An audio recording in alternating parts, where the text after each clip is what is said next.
Every year on February 14th, the world pauses to celebrate Valentine's Day, a day filled with roses, chocolates, handwritten cards, and promises of love, yet almost no one stops to ask where this celebration truly began, or whose story is hidden beneath the glitter and romance, because long before Valentine's Day became a symbol of happiness, it was born from fear, sacrifice, and defiance in a world where love itself was forbidden.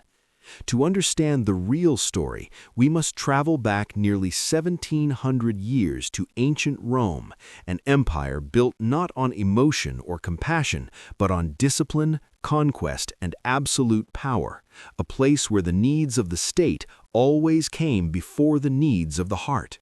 At that time, Rome was ruled by Emperor Claudius II, a man known for his relentless military campaigns and his obsession with maintaining a strong and obedient army. Believing that Rome's survival depended entirely on soldiers who would fight without hesitation or doubt, Claudius began to notice something that troubled him deeply. Married soldiers were different from unmarried ones. They thought of their wives and children, feared death more intensely, and hesitated on the battlefield. And to Claudius, hesitation was weakness, and weakness threatened the empire. Convinced that love distracted men from their duty, Claudius made a ruthless decision that would change countless lives forever. He banned marriages for young men, turning love into a crime and declaring that personal happiness was a luxury Rome could no longer afford.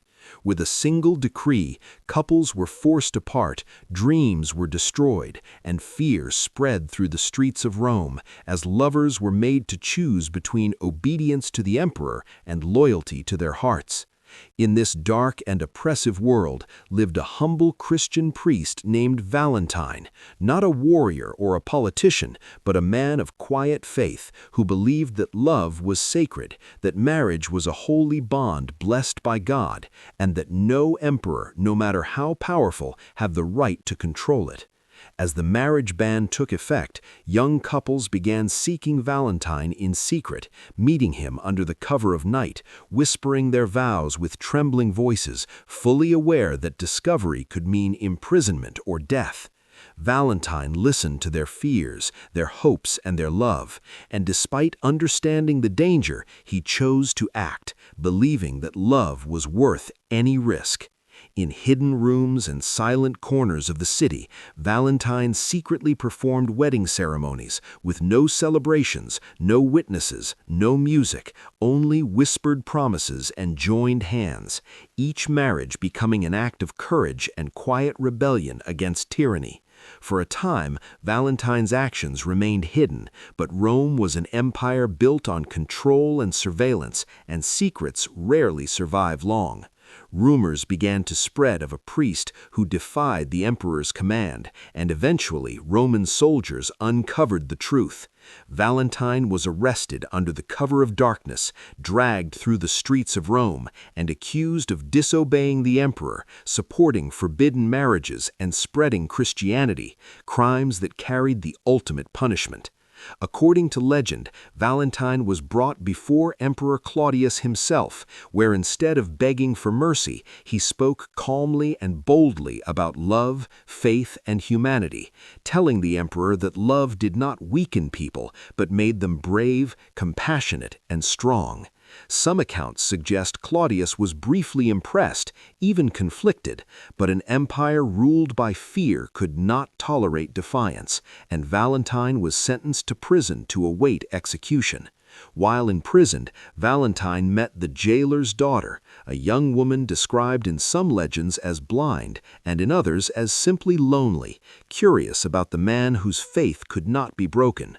Through cold iron bars they spoke daily about kindness, hope, and belief in something greater than power and violence, and according to legend, Valentine prayed for her and she regained her sight, whether miracle or metaphor, symbolizing the light he brought into dark places. As the days passed and his execution drew closer, Valentine showed no anger, no regret, and no fear, knowing he had remained true to his beliefs.